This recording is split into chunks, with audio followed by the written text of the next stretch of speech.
இயேசு கிறிஸ்துவின் இணையற்ற நாமத்தில் என் உள்ளங்கைகளில் உன்னை வரைந்திருக்கிறேன் என்கிற ஆண்டவர் கொடுத்த வாக்கு தத்தத்தோடு கூட சேர்ந்து கிறிஸ்துவில் விசுவாச ஊழியர்களின் சார்பில் உங்கள் அனைவருக்கும் என்னுடைய அன்பான வாழ்த்துதல்களை தெரிவித்துக் கொள்கிறேன்.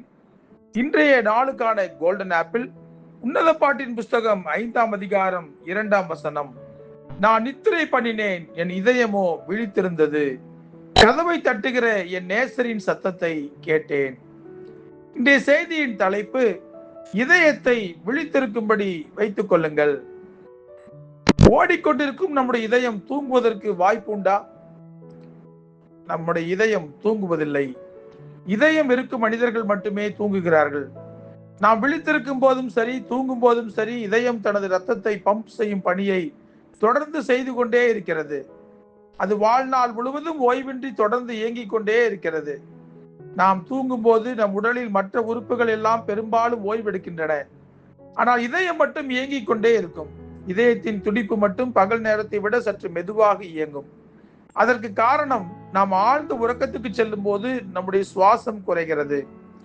அப்பொழுது நம்முடைய இதய துடிப்பு குறைவதால் இரத்த அழுத்தமும் குறையும். நம்முடைய மனதில் மன அழுத்தம் இருந்தால் அல்லது தூக்கமின்மை இருந்தால் இதயத்தில் ஒரு படபடப்பு தோன்றும். உடனே நாம் புரிந்து கொள்ள வேண்டும், ஏதோ ஒரு ஒழுங்கற்ற காரியத்தை நாம் செய்து கொண்டிருக்கிறோம் என்று.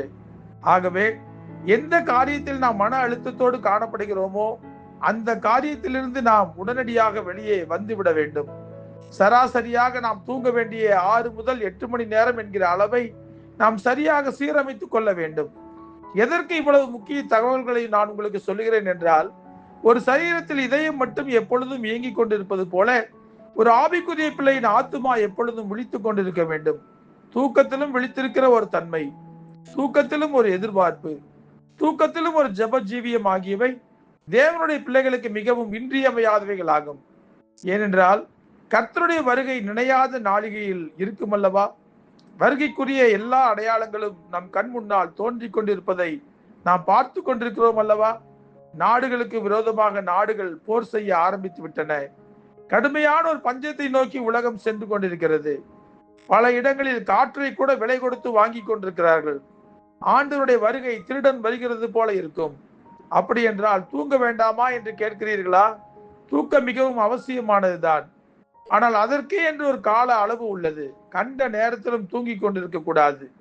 இன்றைக்குள்ள சூழ்நிலையில் ஞாயிறு காலை ஆராதனையில் கூட செய்தி வேளையில் பலர் தூங்கிக் கொண்டிருப்பதை நான் பார்த்திருக்கிறேன். நீங்களும் பார்த்திருப்பீர்கள். அவர்களை பார்த்து ஒரு 10 நிமிடங்களாவது விழித்துக் கொண்டு தேவனுடைய வார்த்தைகளை கேட்க மாட்டீர்களா என்று கேட்க தோன்றும். அன்றைக்கு இயேசு கிறிஸ்து கெத்செமனே தோட்டத்தில் இரவு நேரத்தில் விழித்திருந்து ஜெபம் பண்ணி கொண்டிருந்தார். ஆனால் ஜெபிப்பதற்கு கூட போன சீஷர்கள் தூங்கிக் கொண்டிருந்தார்கள். ஆண்டவர் அவர்களை பார்த்து 1 மணி நேரமாவது விழித்திருக்க கூடாதா என்று ஏக்கத்தோடு கேட்டார். நம்முடைய ஆண்டவர் எதிர்பார்ப்பதெல்லாம் நம்முடைய இதயம் விழித்துக் கொண்டிருக்க வேண்டும். என்ன அர்த்தம்?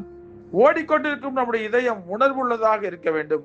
உடல் முழுவதும் ரத்தத்தை ஓட செய்கிற வேலை இதயம் செய்யாவிட்டால் நம்முடைய கதை முடிந்துவிடும்.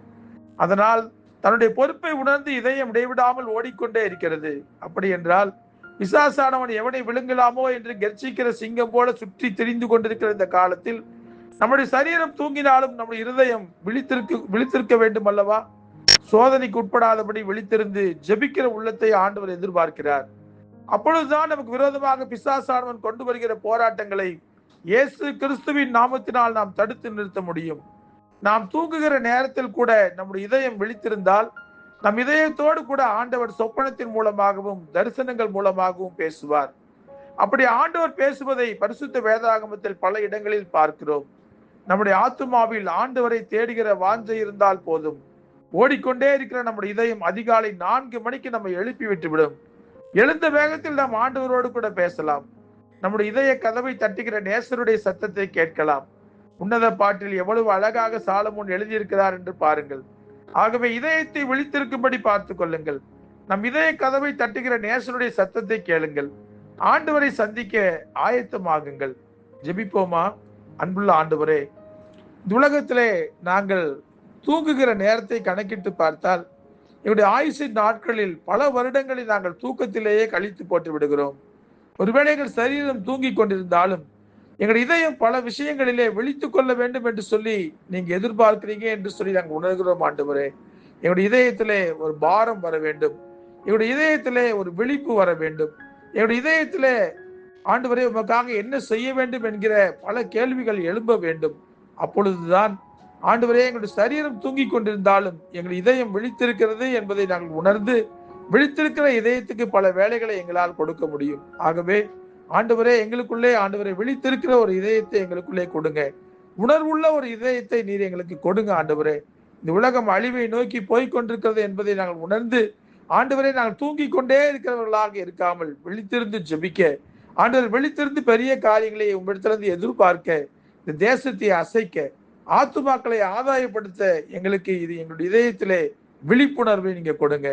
இயேசு கிறிஸ்து என்கிற பலமுள்ள நாமத்திலே ஜெபிக்கிறோம் நல்ல பிதாவே. ஆமேன், ஆமேன்.